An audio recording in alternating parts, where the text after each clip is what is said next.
Now, this may be somewhat difficult to stomach. Initially, usually it is. What is this for? And that is the question that will be with us through the whole rest of the course. What am I doing here? Asserting yourself in the face of the meaninglessness of the world, the void, the senselessness. Yes, good. A machine as efficient as the train, the locomotive, the printing press, and so on. Back it up, surrender to that resistance. Letting the painting be flat. Letting the paint be paint. Yes, good. Back it up, back it up. It's pretty philosophical, right? What am I doing here? The way that it strikes us, let it really strike us as it. It's pretty philosophical, right? Yes, good. It's we could add a lot to it, I think. It's pretty specific. I mean, you kind of might be raising the question, really, is avant-garde painting, was it always really a matter of just purifying the medium? That's really what all the artists were thinking about? Yes, good. I guess, doesn't it also seem like there were a lot of ideological reasons for that shit? Yeah. It seems like it's a hypothesis, and if you start with that assumption, that it will fit. But Picasso and Van Gogh and Gauguin also were working with ideas about humanity, ideas about like the fleetingness of the visions we have.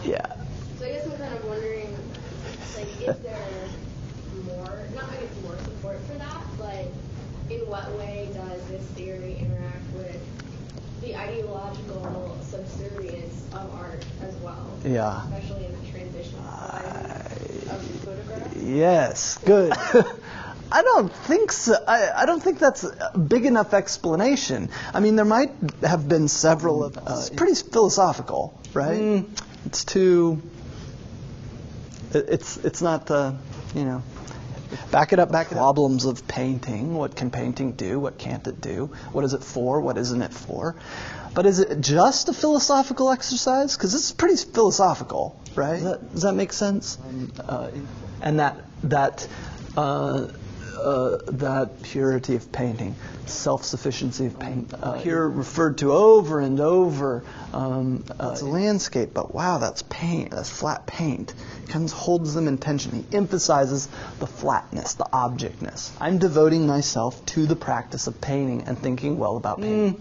It's too. It's not the, Back it up, back it up. What am I doing here? This is pretty philosophical, right? Does that make sense? And that conveying of a subject matter, but a real flattening of it, drawing attention to the constructed flatness of the paint, and kind of wrenching it out of joint to draw attention to those conventions. Does that make sense? This is pretty philosophical, right? And that what am I doing here? Cubism and what's happening with the picture plane. Why are the paintings becoming so flat? I guess, doesn't it also seem like there were a lot of ideological reasons for that shit? It seems like it's a hypothesis, and if you start with that assumption, that it will fit. But Picasso and Van Gogh and Gauguin also were working with ideas about humanity, ideas about like the fleetingness of the visions we have. So I guess I'm kind of wondering, like, is there more support for that, but in what way does this theory interact with the ideological subservience of art as well? Especially in the transition times. And that is the question that will be with us through the whole rest of the course. Or one way to understand the way they're becoming so flat. Why do they do that? I think Cubism, embracing that flatness and embracing the kind of objectness of the painting itself. And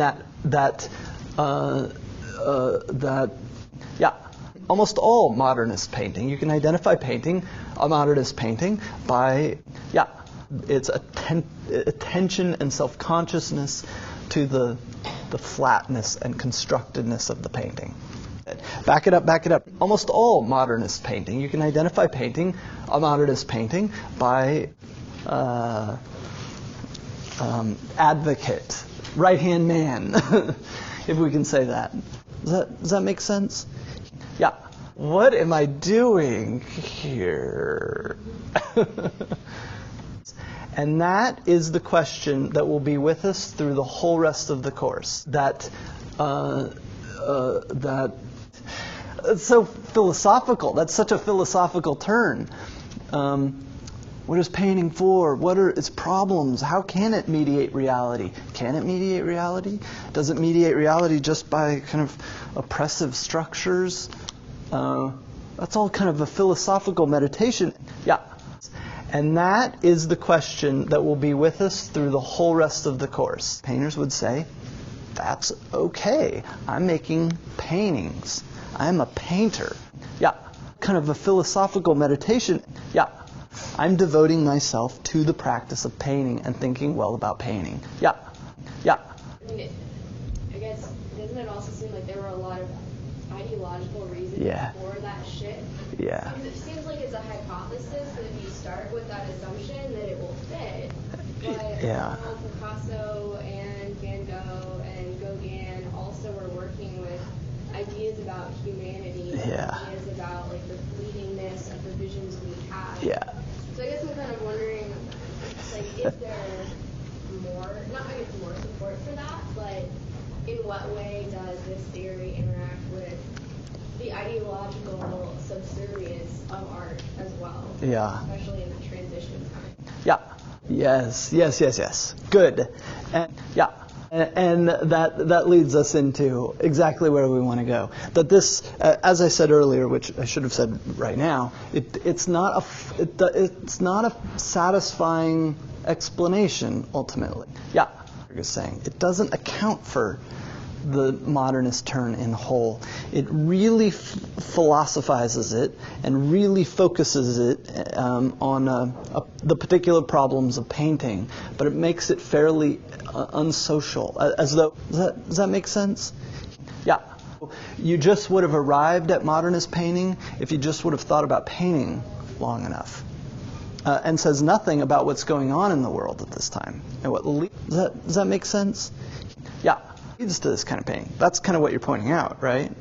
Okay, and let's talk about that. Let's unwind that a little bit. Back it up. Yeah. Today, what we're going to talk about here in a bit is this quintessential high modernist painting. This becomes so fully preoccupied with the problems intrinsic to painting that it becomes the most, I guess, it really. Yeah, they're going to become suspicious. They always want to back up the train a little bit. This is pretty philosophical, right? This doesn't fully account for modernist painting. I think we have to support our understanding of what happened by adding to it. Certainly, they're going to become suspicious. They always want to back up the train a little bit. Really, what happens with modernist painting, this pulling away from representation, certainly that is supported by a more general pulling away from the institutions that painting was a part of, right? Yeah. What is this? Those critiques would go a long way to destabilizing those institutions, right? Yeah. What is this? Really? What am I doing here? Yeah. This is pretty philosophical, right? Economic institutions, religious institutions, they're going to become suspicious. They always want to back up the train a little bit. The mode itself, the mode of representation. And those are going to create a kind of a radical rethinking of the way that we do things, the way that we form meaning and think about meaning in our society. Yeah, as the masters of suspicion. They're very suspicious of the systems that shape your life, the things you take for granted in the way that you perceive meaning in the world. They're going to become suspicious. They always want to back up the train a little bit. Back it up, back it up. Yeah, wait a minute. How did you get to there? Why are you assuming that to be the case? And that we find it paralleled in art making in the 19th century. This kind of growing suspicion about the media themselves, what's being represented.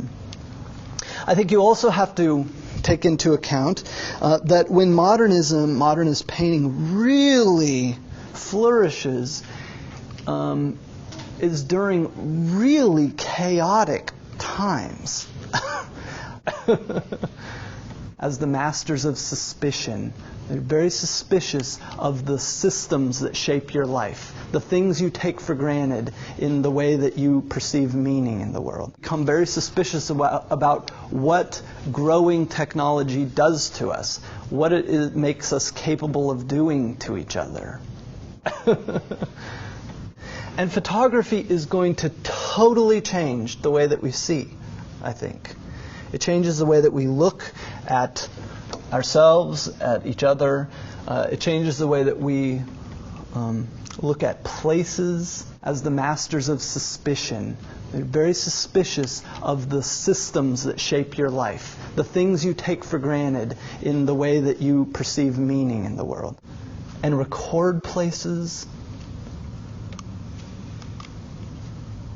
The way we look at ourselves.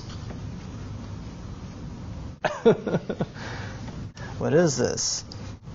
This is allegedly the oldest surviving self-portrait.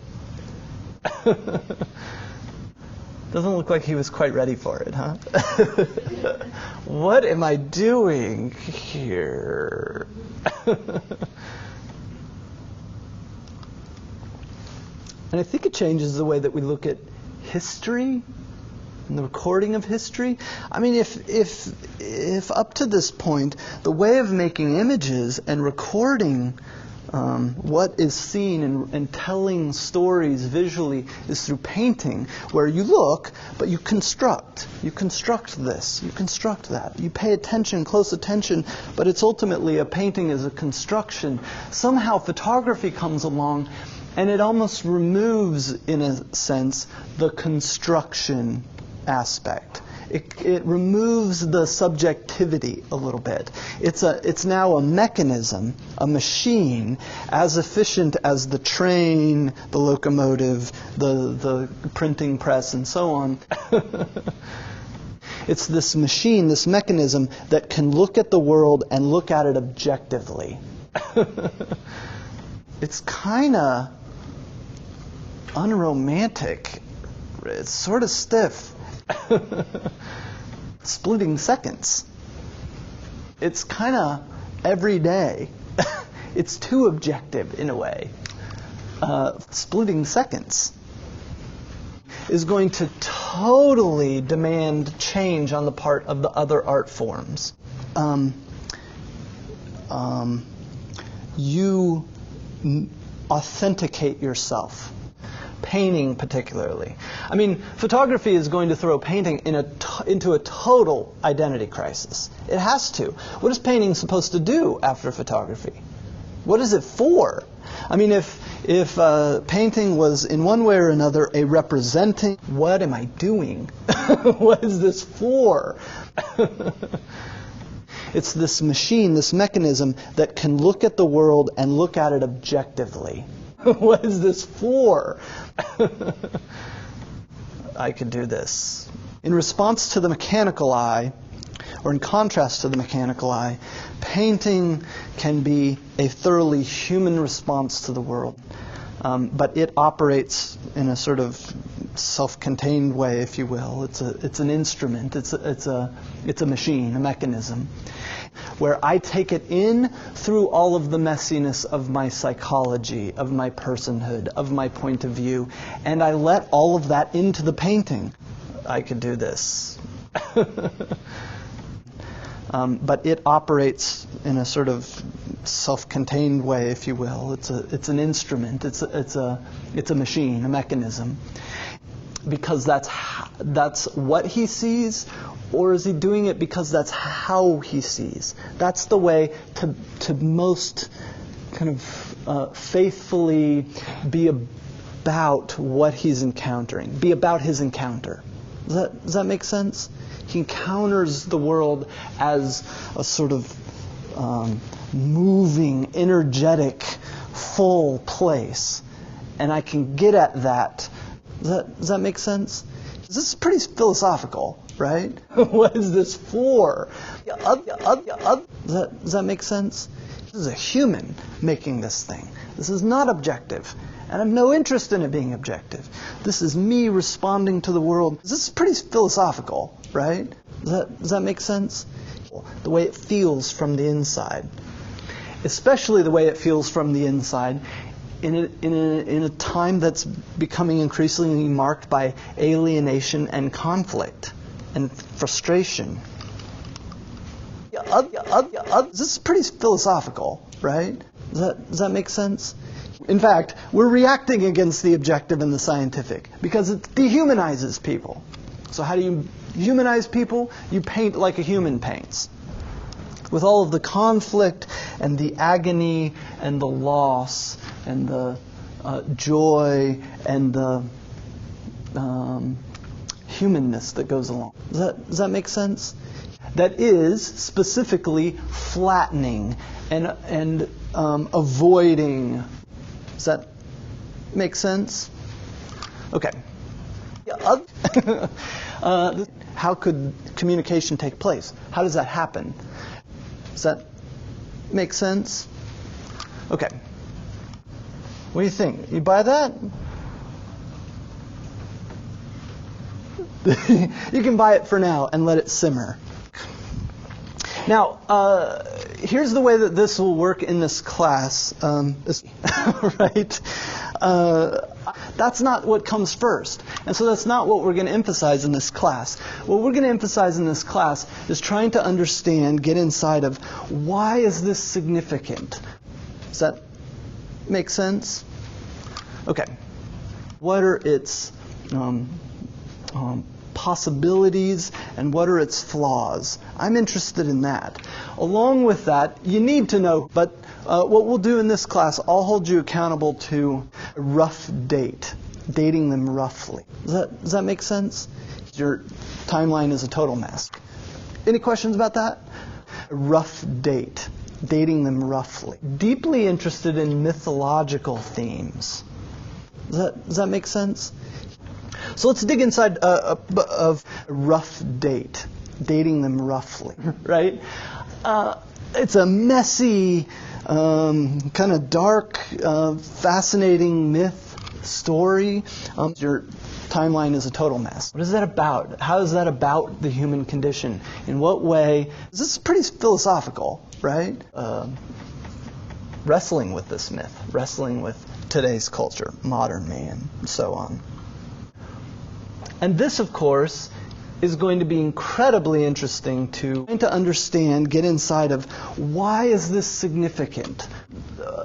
Automatic painting, which means trying not to think so much about the paintings, making marks, and to understand, get inside of, why is this significant? Thinking that some interesting part of the subconscious or the unconscious is going to come out if I just turn off the edit button and I don't edit everything, but I just respond, and the longer I do that, the longer I make marks, the more something interesting will happen from my unconscious. So he's got some of that coming from surrealism. He's got some of this expressionism that's just a kind of angst-ridden, almost construction of these forms, perhaps a male and female form with this dog in between, lying between, that's either dead or waiting.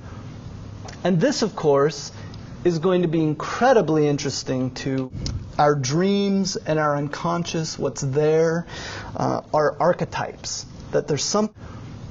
And this, of course, is going to be incredibly interesting to in touch with your archetypes, the archetypes. Well, going back to that automatic painting, that kind of turning off the edit button and seeing what comes out. And hopefully what comes... He creates a horizontal arena on the floor. And the painting happens, which become this tangle of dripped lines. And this, of course, is going to be incredibly interesting to, right? Every once in a while, the brush will touch down, and you get that. But the brush has totally come off the canvas and is now being dripped and splattered in these tight, densely layered tangles of lines, right? So how do you get dripped lines? What does this show you? What do you see in it? There might not be anything to see in it, but what is it? This is the purest painting has ever been. Don't attach a title. Just let it be painting. Right? All this titling business. Don't you understand what your work is doing? It is finally coming to terms, it is finally pure painting. Right? This is the purest painting has ever been. Don't attach a title. Just let it be painting.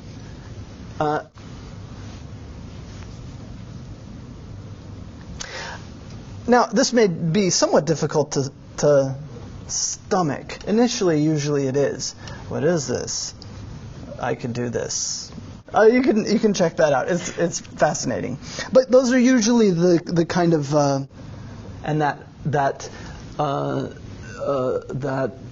critiques leveled at it. It seems to demand not a whole lot of skill on the part of the artist in traditional terms. There's no subject matter. This just seems like a meaningless mess, is I think the initial response. Yeah. Okay, good. So we already have order. There's an order. It's not just arbitrary. Yeah, good. That's a wonderful comment. And there seems to be some effort to compose the thing. It also brings back the action of the art, which photography took away from just the... That's a wonderful comment. Yes, good. Yeah. Okay, good. So we already have order. There's an order. Good. So if we're going to read this thing and interpret this thing, it's not so much by what is seen in it, but we have to back up to the activity that made it. Good. Back it up.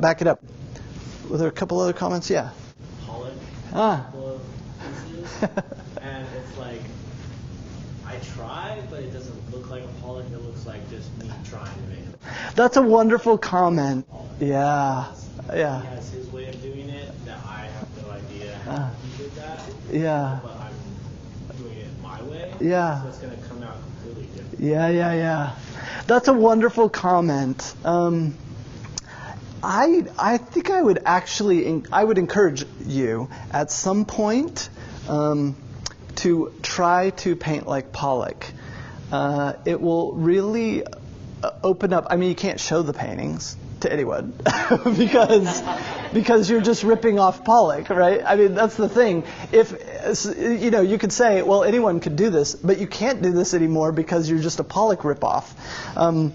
And there's nothing worse than a Pollock ripoff. Oh no. But to do it, to try to make one of these paintings, gets you inside of it, helps you understand these better. They are weird paintings, and they are weird to make. They're really weird to make. And there's something so important about his own bodily motion and decision with this that you kind of perhaps understand only by trying it yourself. Or you understand it bodily by trying it yourself. Yeah, good. That's a wonderful comment. So there's no subject matter, but is there content? Yes, that's a wonderful comment. Good. And in the first, that's a great question.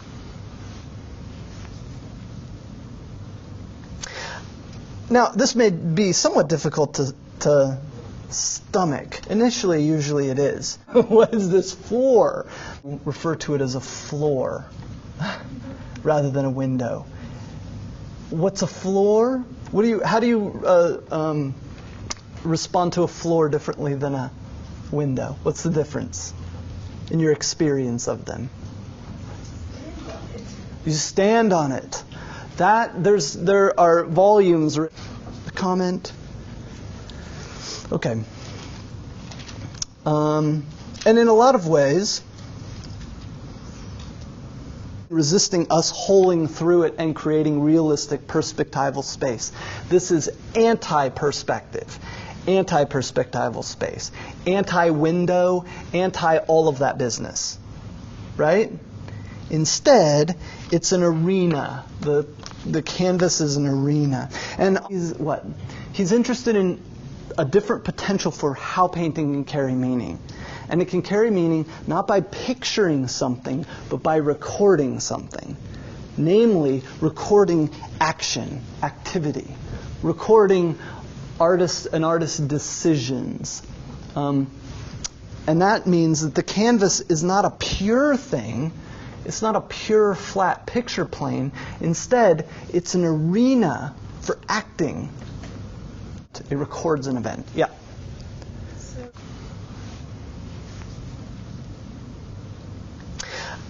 Now, this may be somewhat difficult to stomach. Initially, usually it is.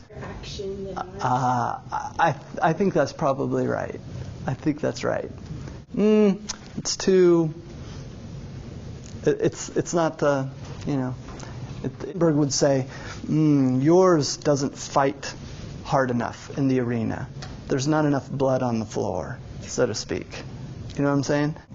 That the artist, individual, enters into the void and makes himself by making decisions, changing the world, making the world into something through action and decision. We'll talk about that here in a bit. And you can buy it for now and let it simmer. Drawing in the air. We get the elimination of representation. Gesture is the content. The activity is the meaning, what he means, subject matter. What is this about, even, is not the question anymore. The question shifts to, what does it mean to do this? What does it mean to do this? And that is the question that will be with us through the whole rest of the course. What does it mean to do this thing? Rather than what is this about? And this is one of the reasons, once again, why modern art in general and postmodern art after it is difficult to understand, because it's difficult to get that question right.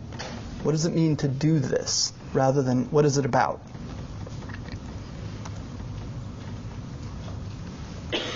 And there's an urge, somewhat reminiscent to, and equally as haunting, I think, as those prehistoric cave paintings with the hands, fairly directly. This is a quote from him. Quote, "New needs need new techniques, and the modern artists have found new ways and new means of making their statements.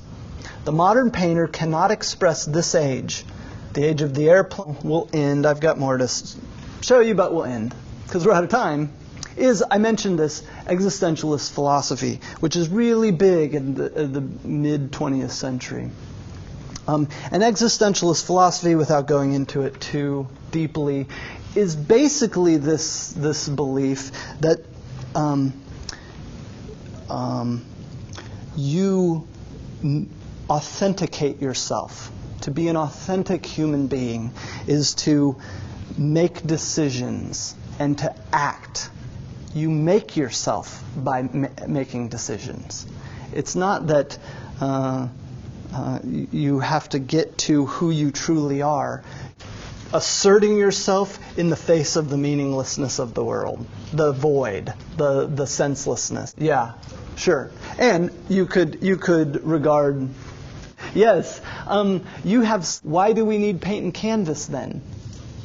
Just act in the arena of the world. Arena of action? Yeah. And Pollock, and I guess I'm wondering, what differentiates this kind of approach to painting from like performance art? This makes performance art possible. Yes. Why do we need paint and canvas then? Just act in the arena of the world. Asserting yourself in the face of the meaninglessness of the world, the void, the senselessness. And then you have performance art. So this isn't about the purity of painting or any of that business. What is Pollock doing? He's making it possible for action to be meaningful as artistic action. That's redundant, but the meaningfulness of artistic action. So ditch the canvas and ditch the paint, and let's meaningfully act in the world. So you're really on the right track to identify this as being essentially performance art by way of painting.